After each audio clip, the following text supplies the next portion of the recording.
Hello everyone. जब school में Seok ने कंग के लिए गिफ्ट बॉक्स प्रिपेयर किया था तब चुपके से इसने देख ही लिया था। हैरी और सियोक ने मिलकर एक जैसा ही बाय किया होता है, सो दोनों ने ही इसके ड्रॉयर में रख दिया था। अब ये मैडम इसे कहती हैं कि हमने देखा कि एक फ़ैन तुम्हारे लिए तुम्हारे ही ड्रॉयर में बॉक्स रख रहा था।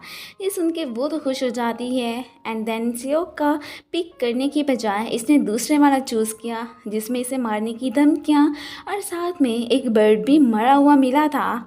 ये देख के ही कंग की तो फिर हालत ही ख़राब हो जाती है और बस उसके बाद से उसने किसी भी फैन लेटर को छुआ भी नहीं। अब सियोक तो उसे इतना ही कहता है कि काश तब तुम दूसरा बॉक्स चूज़ करने की बजाय मेरा ही कर लेती। तभी असिस्टेंट इसे लेने आ जाता है तो अब ये यूना के लेटर्स उससे ले लेती है कि मैं पढ़ने की ज़रूर ट्राई करूँगी।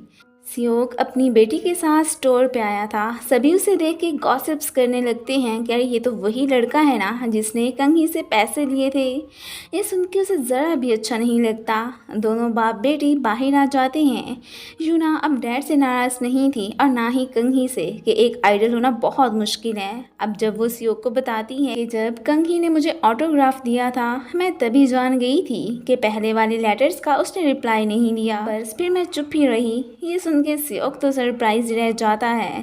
कंघी तो सियोक के बारे में सोच सोच के खुश हो रही होती है। इतने सालों बाद अपने क्रश से यूं मिल जाना कोई थोड़ी बात नहीं थी। अचानक अब उसकी नज़र सियोक के दिए इंटरव्यू पे पड़ती है। उसने लेटर का सारा ब्लेम खुद पे डाल लिया था कि मैंने अपनी बेटी को खुश करने के लिए वो सब नाटक किया, इसमें कंघी का कोई कसूर नहीं है और ना ही उसने मुझे पैसे दिए हैं।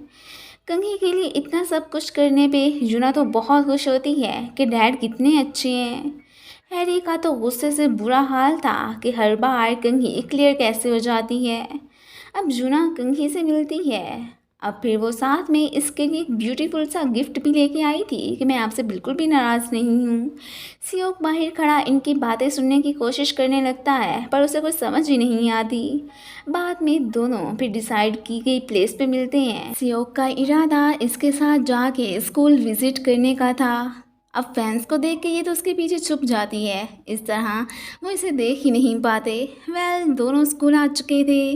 ये तो बैड कमेंट्स को लेके ही इससे बात करती है तो वो उसे उनके बारे में ना सोचने का कहता है।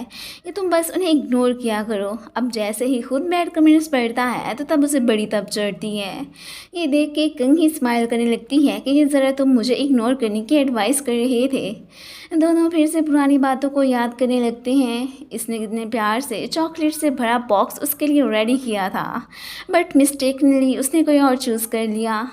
जो होना था वो तो हो गया। अब वो उसे उन बातों को भुलाने का ही कहता है। तभी गार्ड की आवाज़ सुन के दोनों परेशान हो के फिर विंडो से कूद के बाहर निकल आते हैं। इससे पहले कि दोनों पकड़े जाते वहाँ से भागने की करते हैं। फिर कंघी को इतने दिनों से कोई भी रोल नहीं मिल रहा था। एक छोटी सी ऑफ़र मिलती है जिसमें इसे विलन का ही करैक्टर दिया गया था। ये तो फ़ौरन से एक्सेप्ट कर लेती है कि अब फ्री भी तो हूँ तो चलो कोई नहीं यही काम कर लेती हूँ। अब जिस एड में वो विलन थी वहाँ की मेन लीड हैरी को ही बनाया गया था।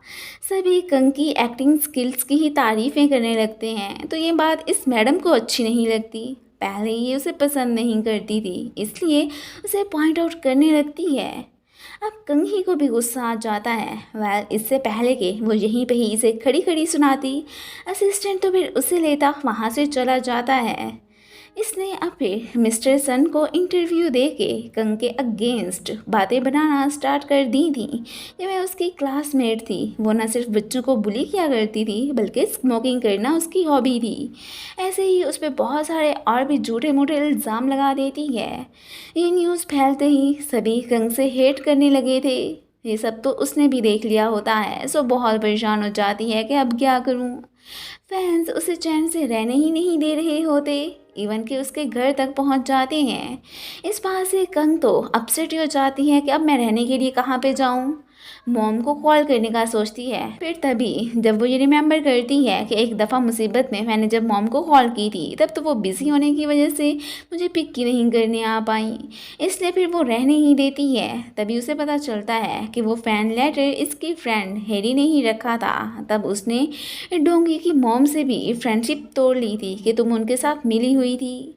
अब बाद में हॉस्पिटल में सभी फिर से कंघी को पॉइंट आउट करने लगते हैं। ये बात सियोक को अच्छी नहीं लगती कि किसी को जाने बिना यूं बुरा भला कहना गलत है, कि अभी तक उसने खुद भी कंफर्म नहीं किया है कि वाकई में वो स्कूल लाइफ में ऐसा करती थी। सो आप लोग उसे यूं क्यों गलत कह रहे हैं। किसी को क्रिटिसाइज करना अच्छी बात थोड़ी ही ना है। अब यहाँ पे जूना भी इमोशनल हो जाती है। बड़ी मुश्किल से सियोक फिर उसे चुप कराने लगता है। बाहर खड़ी कंघी सारी बातें सुन चुकी थी।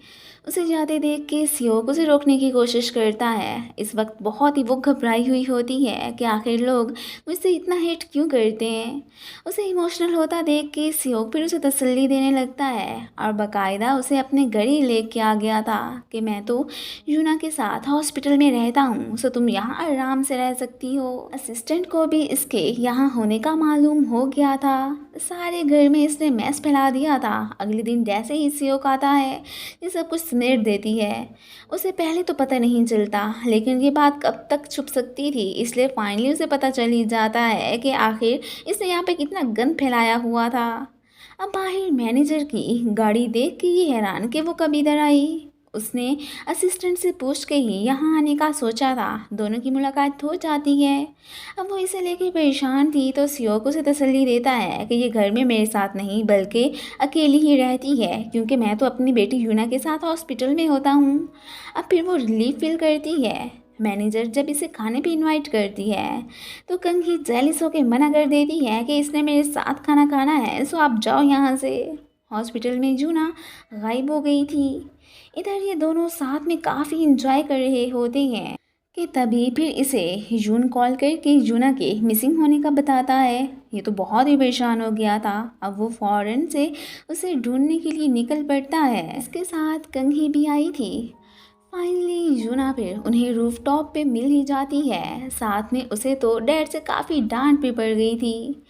अब वो भी कंघी से अपोलोजाइज़ कर लेता है कि हमें मज़ीद नहीं मिलना चाहिए। मैं तो तुम्हारे साथ होते हुए अपनी बेटी को बिल्कुल भूल ही गया था, बट नेक्स्ट टाइम के लिए मैं एहतियात करना चाहता हूँ। वो फिर से अपनी लाइफ इसके साथ जीना चाहता था, बट अब उसे एहसास हो गया था कि मैं एक बेटी का बाप भी तो हूँ, तो मुझे अपनी ख्वाहिशों को मार के सिर्फ़ और सिर्फ अपनी बीमार बेटी के लिए ही सोचना चाहिए। ये सुन के तो कंघी का दिल ही टूट जाता है कि एक बार फिर से मुझे अपने रिश्ते को सियोक के साथ ख़त्म करना पड़ेगा। घर आके वो बहुत इमोशनल होती है। दूसरी तरफ सियोक भी खुश नहीं था। हॉस्पिटल में इसे किसी के मरने की न्यूज़ मिलती है। अब वो कौन था इसके बारे में हमें बाद में ही बताया जाएगा। आज के दिन ही यूना डिस्चार्ज हो चुकी थी। कंघी ने ऑनलाइन आके सबको कंफर्म कर दिया था कि हैरी ने जो भी मेरे खिलाफ कहा था वो सब झूठ था। मज़ीद कोई भी उसके खिलाफ गॉसिप्स नहीं करता। पहले वो अपने लिए एक्शंस नहीं लिया करती थी, बट इस दफ़ा उसने हिम्मत कर ही ली कि आखिर बहुत हो गया। डोंगू की मॉम ने आर्टिकल पब्लिक करके सबको मज़ीद बता दिया था कि मैं भी कंघी की फ्रेंड हूँ। स्कूल में कंघी ने कभी भी कोई गलत काम नहीं किया, बल्कि हैरी ही थी जो उसे बुली किया करती थी। अब गलत खबर फैलाने पे जर्नलिस्ट मिस्टर सन को तो पब्लिक से काफ़ी मार भी पड़ती है। हैरी ने भी फिर बुरा कहने पे अपोलोजाइज़ कर लिया था। अब फिर कंघी को एक फ़िल्म की ऑफ़र मिलती है। उसके पास तो अब ये मुल्क छोड़ जाने के अलावा कोई भी ऑप्शन नहीं बचा था। अब फिर हमें दिखाया जाता है कि यूना की मॉम असल में उसके डैड के पास उसे छोड़ के खुद अपनी बेटर लाइफ गुजारने किसी और आदमी के साथ चली गई थी। आज जिस फ्यूनरल में वो आते हैं वो यूना की मॉम की ही थी। अब यहाँ पे वो तो फिर अपने डैड को भी कंफर्म करती है कि उस दिन रूफ टॉप पे मैं आपकी और कंघी के इकट्ठे होने की विश करने ही गई थी। अब ये सुन के तो वो एकदम खुश हो जाती हैं। वेल उसे तो इनके रिश्ते से कोई एतराज़ नहीं था। सियोक को जब कंग के इस कंट्री को छोड़ जाने का पता चलता है, वो तो घबरा के फ़ौरन से उसे रोकने के लिए एयरपोर्ट पे पहुंचता है, बट तब तक वो यहाँ से जा चुकी थी।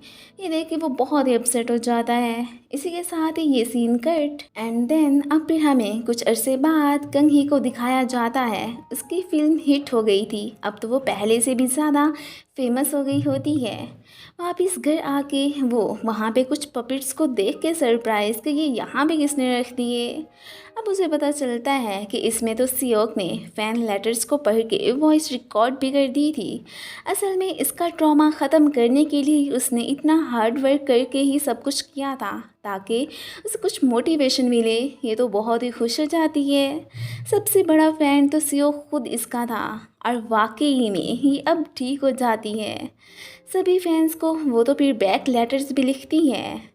डोंगू की मॉम ने भी अपनी फ्रेंडशिप का फ़र्ज़ निभा ही दिया था, इसलिए वो बहुत खुश होती हैं। बाद में कंघी को पता चलता है कि अब से सियोक ही इसका मैनेजर बन चुका है। अब उसी शो पे ही यूना इसे सपोर्ट करने भी आई हुई थी। दोनों ने ही लोगों की बिना परवाह किए डेटिंग करना स्टार्ट कर दी थी। फैंस भी अब इन्हें पॉइंट आउट करने की बजाय बल्कि फुल सपोर्ट करते हैं। इस बात से दोनों बहुत खुश होते हैं। सियोक ने एक ब्यूटीफुल प्लेस पे जाके इसे प्रपोज ही कर दिया था एंड साथ में ये भी कहा था कि अब से तुम्हारी लाइफ में बस मैं ही काफ़ी हूँ, अब किसी के बारे में तुम्हें सोचने की कोई भी ज़रूरत नहीं है। अब फिर हमें यूना को दिखाया जाता है जो कि अपनी लाइफ में बहुत ही ज़्यादा खुश होती है। आखिर को उसकी आइडल उसकी मॉम जो बन चुकी थी। और फिर इसी के साथ ही इस ड्रामे की हैप्पी एंडिंग हो जाती है। Thanks for watching.